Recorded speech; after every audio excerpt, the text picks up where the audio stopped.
What's up, everybody? It is your Monday market update. Wanted to get with you and show you what is ahead, what's going to be happening this week, and what we are anticipating in the future of the September 18th rate cut.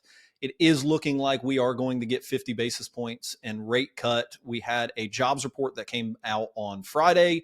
That jobs report was soft at 142,000 job creations.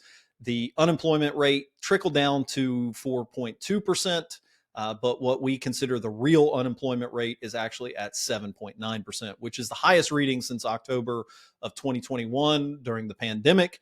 And that is a staggering number when it comes to what the Fed is going to be looking at when they are going to do their September 18th rate cut. They've already confirmed this. It's going to happen. And again, I say this every week. A rate cut from the Fed does not necessarily mean rates are going to drop 0.5%. A lot of that is already pre-priced into what is happening in the market, because when we are looking at mortgage-backed securities, a lot of the times they are pre-pricing in this speculation. We want to see that inflation is coming down. We have been seeing that. What is concerning is when unemployment is increasing and jobs are decreasing. That is when the Fed might get more aggressive in their rate cuts, which could signal lower rates in the future. So what they have said from the beginning is that they hope to cut 200 basis points out of that Fed fund rate. And right now we're going to be looking at getting a 50 basis point rate cut. We've had a 25, so we are anticipating that 50. If for whatever reason we got a sharper, bigger rate cut than that, let's say 75 basis points, we're not anticipating that. But if for whatever reason that happened, that would be a big signal that the Fed is shaky about the economy and they're not confident in the economy. And that would definitely make interest rates drop on the mortgage-backed security side, because we are pre-priced into the 50 basis points that we've been talking about. So what does that mean for you as a first-time home buyer, as a realtor, as a financial planner, when it comes to clients asking you questions, or if you're a client yourself? If you are a first-time home buyer, now is the time to start negotiating and trying to get under contract on a property.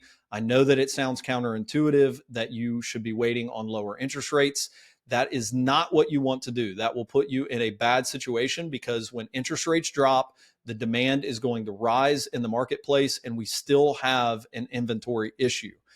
Nationally, they're going to tell you that the inventory is higher than what it actually is, because they are going off of creations of homes. That could be permitting, that could be new construction, whatever it might be. So the actual months of availability of inventory is not actually what is being shown. It is going to be much lower than that if you're looking at existing inventory that you could purchase right now and get into a home right now. That number is still very low. So with rates decreasing, prices are going to go up and demand is going to go up. So you could see a situation to where bidding is being overbid on properties. You could see that coming back with interest rates dropping.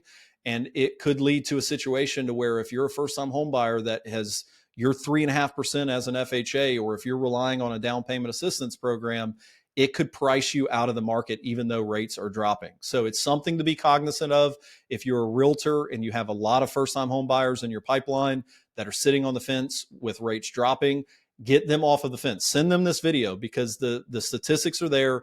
The proof is there that if we have interest rates drop, the prices of homes are going to go up, and there probably will be overbidding. So a seller is much more likely to give you seller credits towards your closing costs right now, and seller credits towards your buyer's real estate commission. So it's all of those factors that come into account whenever you're looking at buying your first home. That could be a problem for you. If you're a realtor and you have people that you are keeping in touch with on your database, now is the time to follow up with them. And if you have a great lending partner, a good touch point for your database would be, hey, interest rates are dropping. I'm not sure if you've had any household events, that maybe you had a baby, or maybe you're looking to upgrade and you've been waiting on interest rates to drop. Now would be a good time to calculate what your home could be worth.